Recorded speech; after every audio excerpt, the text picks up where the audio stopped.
Student, स्वागत है आपका द सीआरएस टैग पर। जैसा कि आपने थंबनेल में देख लिया होगा, आज हम टॉपिक वैद्युत मोटर लेकर आए हैं, जिसमें हम आपको पढ़ाएंगे वैद्युत मोटर क्या होती है, उसका सिद्धांत क्या होता है, संरचना क्या होती है और कार्यविधि कैसे होती है। तो सबसे पहले हम देखते हैं वैद्युत मोटर होती क्या है। तो वैद्युत मोटर एक वैद्युत ऊर्जा को यांत्रिक ऊर्जा में बदलने का कार्य करती है। तो चाहो तो इस बात को लिख सकते हो कि वैद्युत मोटर क्या काम करती है। वैद्युत मोटर वैद्युत ऊर्जा को यांत्रिक ऊर्जा में बदलने का कार्य करती है। तो चलिए देखते हैं इसका सिद्धांत क्या होता है।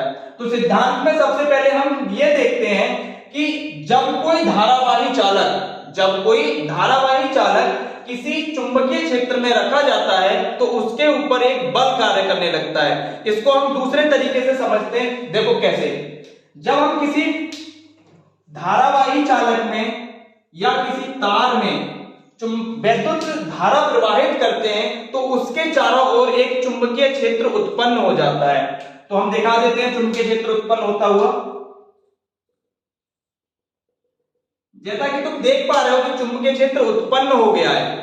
अब इस चुंबकीय क्षेत्र को या इस धारावाही चालक को जब दूसरी चुंबक के बीच में रखा जाएगा तो क्या होगा, या तो अट्रैक्शन या रिपल्सन यानी कि आकर्षण या प्रतिकर्षण बल लगने लगेगा। तो इसी प्रिंसिपल का इस्तेमाल करके वैद्युत मोटर बनाई जाती है।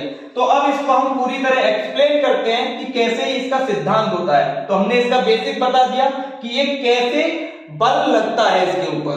तो चलिए देखते हैं इसका सिद्धांत का पूरा एक्सप्लेनेशन। तो हमारे पास जो वैद्युत मोटर होती है उसकी कुंडली को जब हम दो चुंबक, जिसे हम क्षेत्र चुंबक कहते हैं, उसके बीच रखा जाता है, या ऐसे बोले जब किसी धारावाही कुंडली या चालक को चुंबकीय क्षेत्र में रखा जाता है तो उसके ऊपर एक बल कार्य करने लगता है और उस बल का परिणामी मान शून्य होता है। ये भी सिखाएंगे शून्य कैसे होता है। तो उसका परिणामी मान तो शून्य होता है मगर उसकी दिशा शून्य नहीं होती, या हम बोल सकते हैं उसकी क्रिया रेखा शून्य नहीं होती है। क्रिया रेखा का मतलब यह होता है कि मान लो हमारे पास कोई एक रस्सी है। अब इस रस्सी को मान लो मोहन इधर से खींच रहा है और कृष्णा इधर से खींच रहा है। तो इस समय इस रस्सी के ऊपर कोई बल नहीं होगा, इस रस्सी का परिणामी क्या होगा, शून्य हो जाएगा। मगर इस रस्सी को हमने इस प्रकार किसी कील में बांध दिया और इसको थोड़ा सा तिरछा रखा। अब इस समय यदि इस रस्सी को इधर से कौन खींच रहा था पहले, कृष्णा, तो अब भी कृष्णा ही खींच रहा है। तो इधर से खींच रहा है कृष्णा और इधर से खींच रहा है मोहन। दोनों बराबर फोर्स लगा रहे हैं, बराबर बल लगा रहे हैं। तो इनका परिणामी तो शून्य हो गया मगर इनकी क्रिया रेखा कैसी हो गई, समांतर नहीं हुई, क्रिया रेखा अलग हो गई। इस वजह से इनके ऊपर एक टॉर्क लगने लगेगा, बल युग्म लगने लगेगा और ये कुंडली घूमने लग जाएगी। यही तुम्हारी मोटर का सिद्धांत होता है।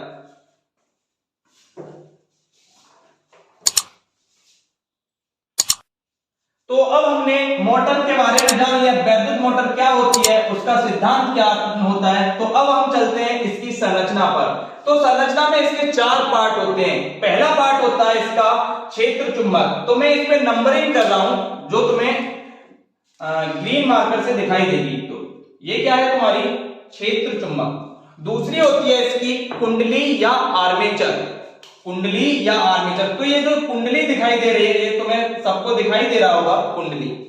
तीसरा भाग होता है इसका विभक्त वलय, जिसको हमने P और Q से प्रदर्शित कर रखा है चित्र में। और चौथा भाग होता है इसका बुरुश।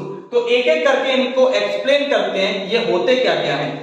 तो सबसे पहले हम क्षेत्र चुंबक के बारे में देखते हैं कि क्षेत्र चुंबक क्या होती है।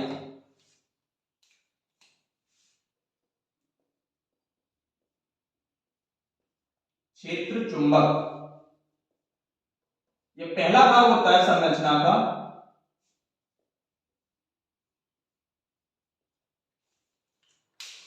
तो इस क्षेत्र चुंबक के बारे में हम देखते हैं। तो क्षेत्र चुंबक एक शक्तिशाली स्थायी चुंबक होती है जो हमें एक चुंबकीय क्षेत्र प्रदान करती है। इस शक्तिशाली क्षेत्र चुंबक के बीच कुंडली रखी जाती है। अब दूसरा भाग क्या होता है इसका संरचना का? दूसरा भाग होता है इसका कुंडली या आर्मेचर। कुंडली या आर्मेचर।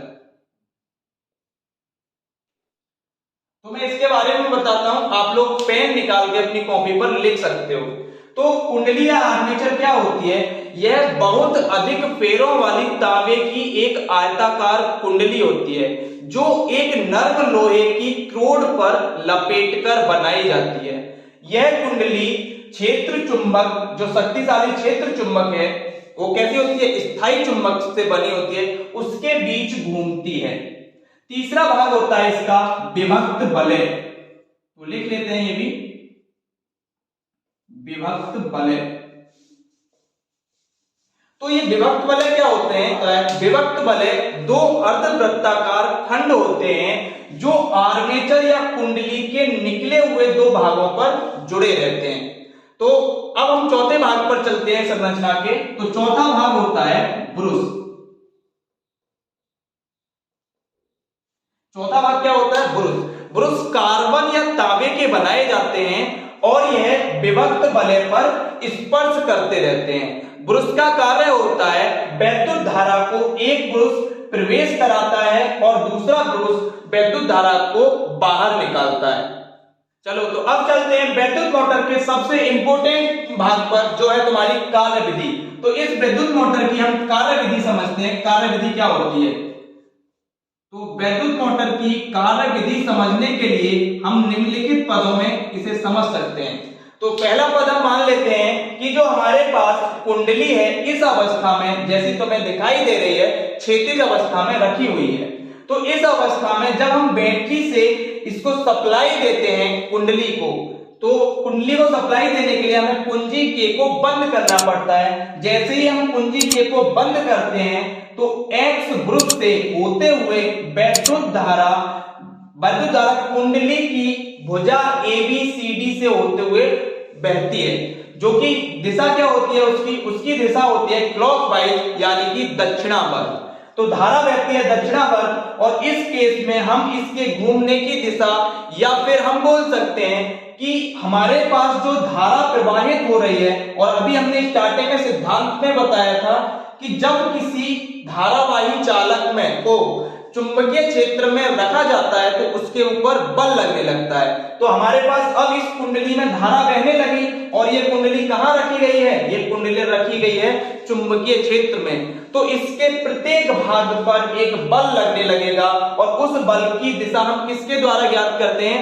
बल की दिशा ज्ञात करते हैं हम फ्लेमिंग के बाएं हाथ के नियम के अनुसार। तो इस कुंडली के प्रत्येक भाग, पहला भाग AB, BC, CD और DA पर हम बल निकालते हैं। बल कितना होगा और किस दिशा में होगा? तो चलिए देखते हैं। पहले हम देखते हैं AB भाग पर। तो जब AB भाग पर देखते हैं तो AB भाग पर धारा किधर जा रही है? धारा जा रही है तुम्हारी ऊपर की ओर, और चुंबकीय क्षेत्र किधर जा रहा है? चुंबकीय क्षेत्र क्षैतिज जा रहा है एक्स दिशा की ओर या एक्स अक्ष की ओर। तो अब इस केस में हम क्या लगा सकते हैं? इस केस में हम लगा सकते हैं फ्लेमिंग का बाएं हाथ का नियम। तो फ्लेमिंग के बाएं हाथ का नियम क्या कहता है कि हमारे पास अंगूठा और अंगूठे के पास वाली दोनों उंगलियों को यदि हम लंबवत रखें तो अंगूठा हमारा फोर्स की दिशा बताएगा। यदि तर्जनी उंगली चुंबकीय क्षेत्र और मध्यमा उंगली धारा की दिशा बता रही हो तो देखते हैं हम इसको अप्लाई करते हैं इसके ऊपर फ्लेमिंग के बाएं हाथ का नियम। तो चुंबकीय क्षेत्र किधर है? एक्स अक्ष की ओर। तो मेरी ये तर्जनी उंगली तुम्हें दिखाई दे रही होगी, किधर है? एक्स अक्ष की ओर। और धारा किधर बह रही है? ऊपर की ओर। तो मैंने उंगली जो मध्यमा उंगली है उसको किधर कर दिया? ऊपर की ओर। तो इस दशा में मेरा जो अंगूठा है वो किधर जा रहा है? अंदर की ओर। तो इससे क्या पता चल रहा है कि जो AB भुजा है इसके ऊपर लगने वाला बल किधर होगा? अंदर की ओर होगा। तो इसे लिख लेते हैं कि AB पर लगने वाला बल किधर है? अंदर की ओर है। अब इसी प्रकार हम लोग आगे देखते हैं बीसी भुजा पर। तो बीसी भुजा पर अगर हम बल निकालना हो तो कैसे निकालेंगे? तो बल का फॉर्मूला होता है हमारा F = ILB sin थीटा। तो AB भुजा में और चुंबकीय क्षेत्र में जो थीटा का मान था वो 90 डिग्री था। क्यों?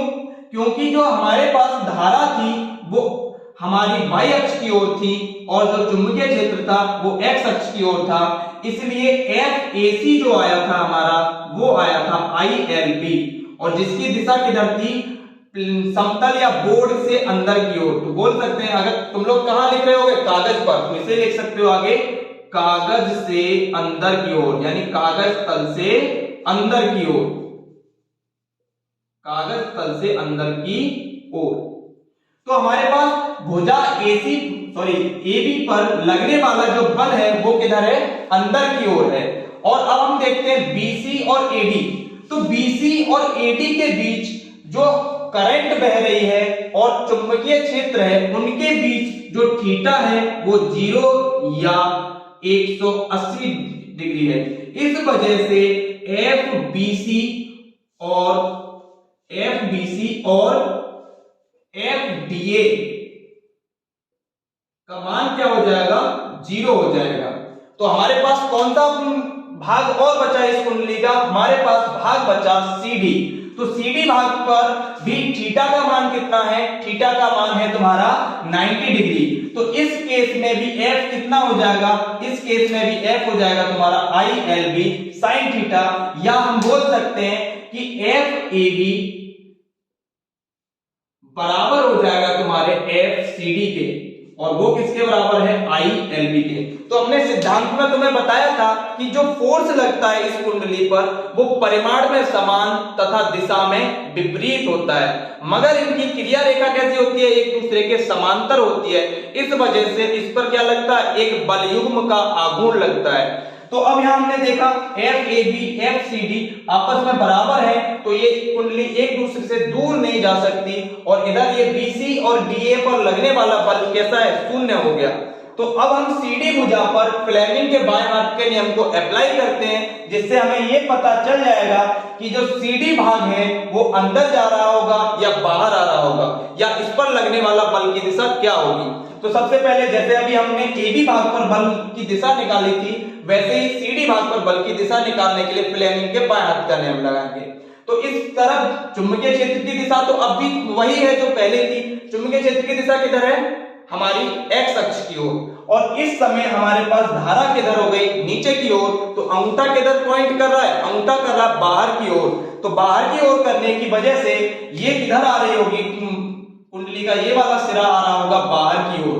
तो इसे हम दिखा देते हैं बाहर की ओर।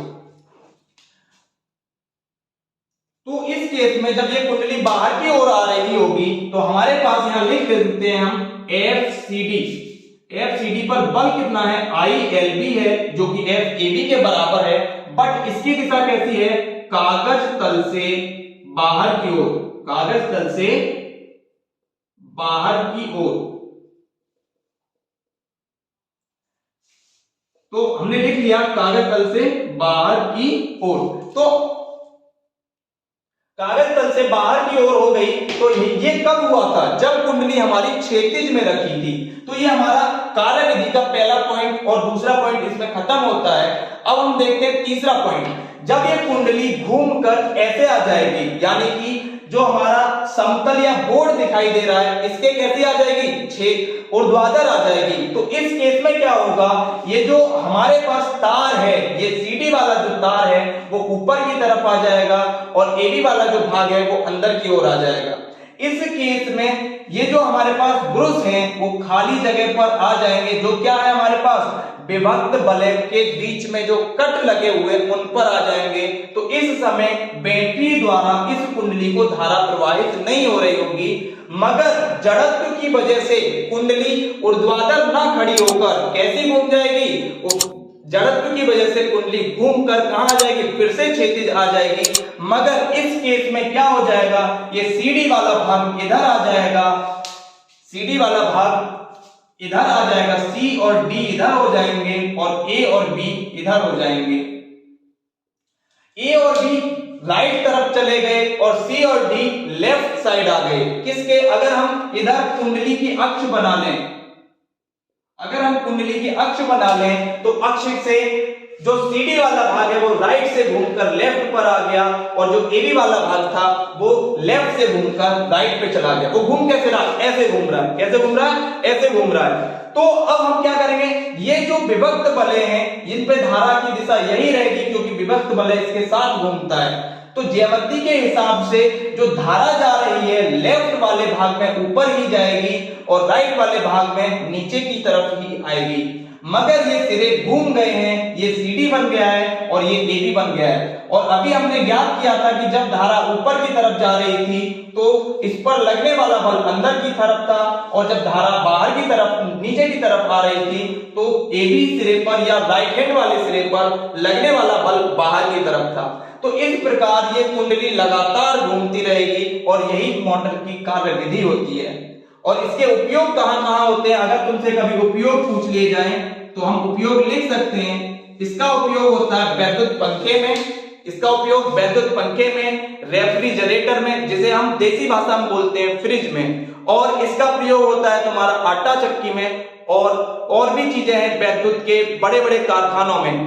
तो हम अपने लेक्चर को यहीं समाप्त करते हैं। और यदि हमारा लेक्चर आपको पसंद आया हो तो वीडियो को लाइक करें, सब्सक्राइब करें और शेयर करें। धन्यवाद। Tell me pretty lies, look me in the face, tell me that you love me.